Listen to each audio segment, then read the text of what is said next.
Folks, today I want to talk to you about one of the great statements of Hindu scriptures. It's quoted by almost all Advaita, Vedantic priests and yogis and so on, so on. And that statement is, you are that. What is really the meaning of that? Most of the folks interpret that statement like this, that you are this ugly, miserable, finite entity which is born, which dies, which goes through suffering, etc., etc.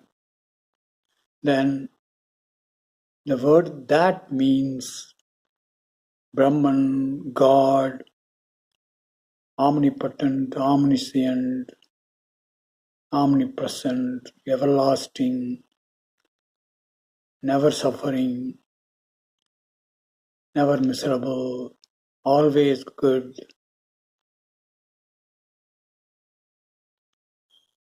So, those folks say your goal is to become from this ugly, miserable, suffering self, what they call Atman or whatever, I don't know what they call this, but it's you, the miserable you, leaving that one and attaining that everlasting, omnipotent, omniscient, omnipresent, never suffering entity called Brahman or whatever. That is the goal of all the folks born in this world. That's what Hindu scriptures is.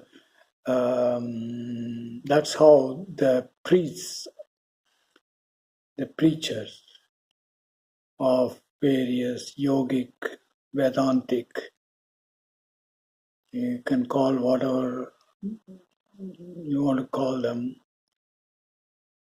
they all say that that is the goal. This ugly thing, which is you, is same as this beautiful thing called Brahman. Your goal is to become that. Has anyone realized this? Now let me tell you the real meaning of what is you or that. What is the meaning of you or that? Simply, you or that means the observer and the observed are one and the same. You are the observer and that is the observed, and they are one and the same. To realize this is the goal of everyone. That is the real original meaning of the word you are that. How did I get this? Not from the books, but by my own spiritual experience, which I documented in one of those videos, maybe the first two videos.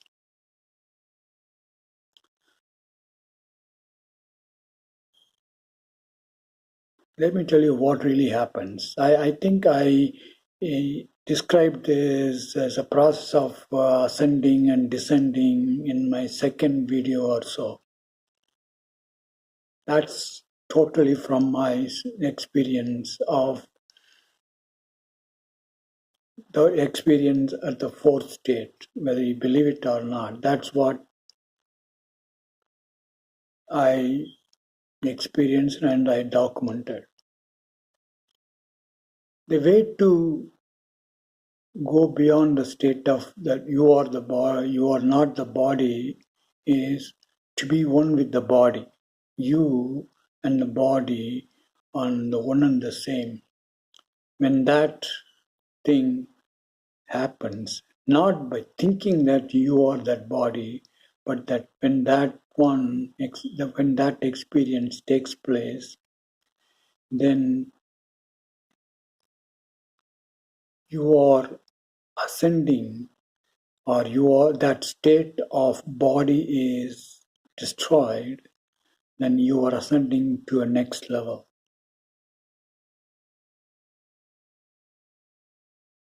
That is exactly what I described in my second video. I'll give a link to that video in the description.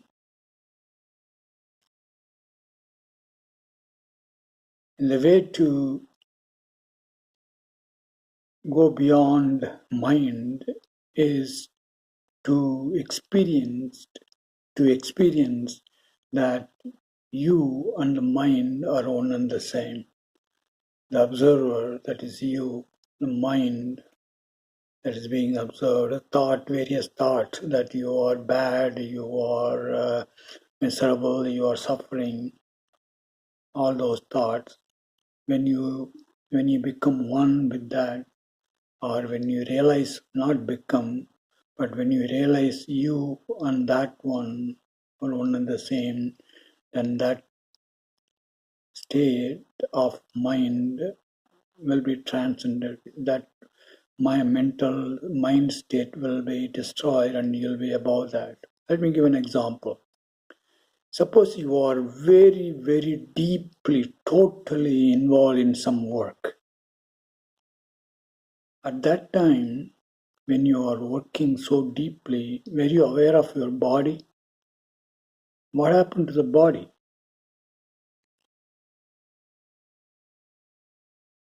That has been transcended. Your state of body, you are that body has been transcended. Transcended.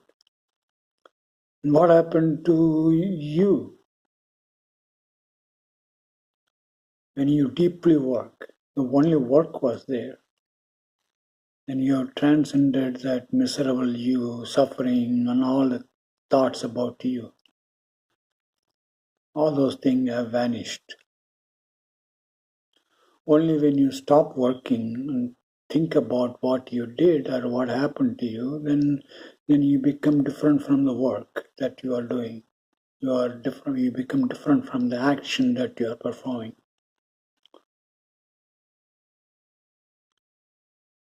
So that should give you a glimpse of transcending the state that you are that body, or the state of you are the mind, etc., etc.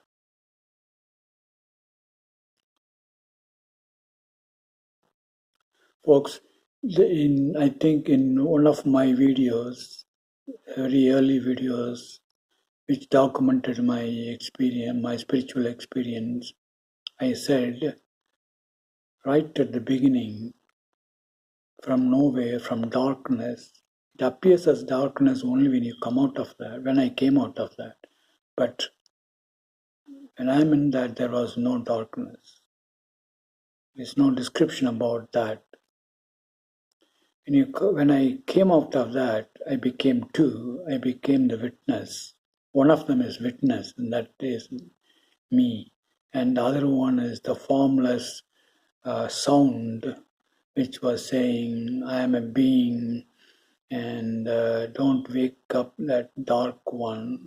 That one will eat me, then I'll become non-being, and then after some time I'll sprout again, etc., etc.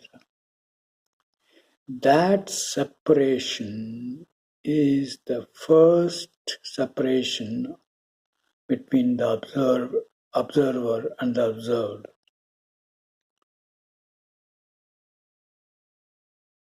That happens right at the time of creation of two from one, which is undescribable.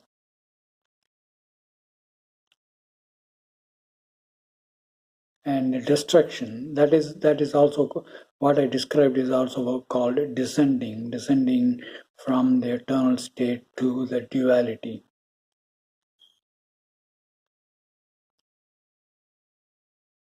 And the ascending is when the witness realizes the one which is in front of me saying mm, being, non-being, etc. That one is same as me,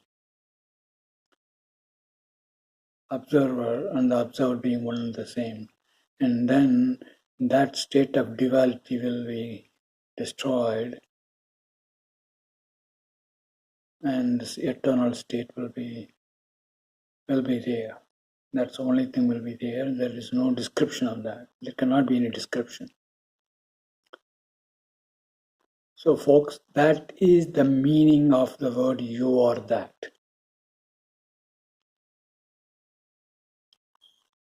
The observer and the observed are one and the same.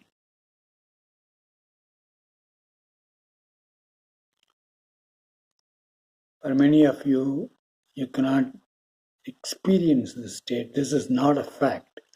This is what you hear, this is what you can think about, this is what you can imagine, but not a fact. To experience this as a fact, you need to be taken to the fourth state, the Turiya state, that is beyond the deep sleep. Deep sleep does not mean that you have to sleep. Deep sleep is when you are not there. It may happen when you are even sitting on a sofa.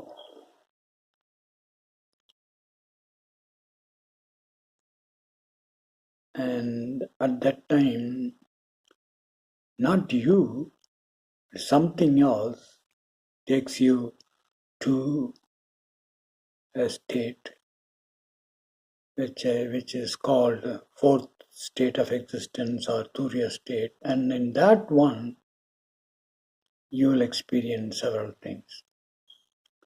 And in that one too, if you experience that you are seeing Shiva, or you are seeing Durga, or you are seeing Kali, or Saraswati, or one of your dear God's form, then that is not the final one. The final one takes place when you realize that you and the one which you are seeing, even in that fourth state, one and the same. That's when you realize that observer and observed are one and the same. So the way to experience, if you want to call that as an experience of Brahman, so-called Brahman, is not to say I'm not this body, I'm not this mind, I'm not this intellect, etc., etc. But each stage you to realize you are that body, and that one state is totally destroyed. And the next state is you are that mind, and that state of mind will be destroyed, and then you'll go to the next state, and so on, so on.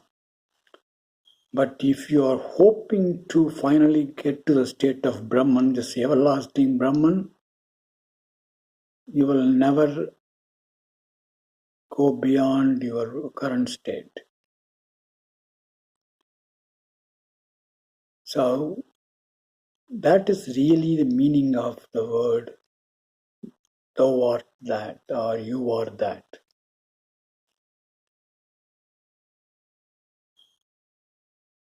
I hope the folks who are teaching you are that realize this. And I don't have access to them. And if you have access to them, if you know them, please share this.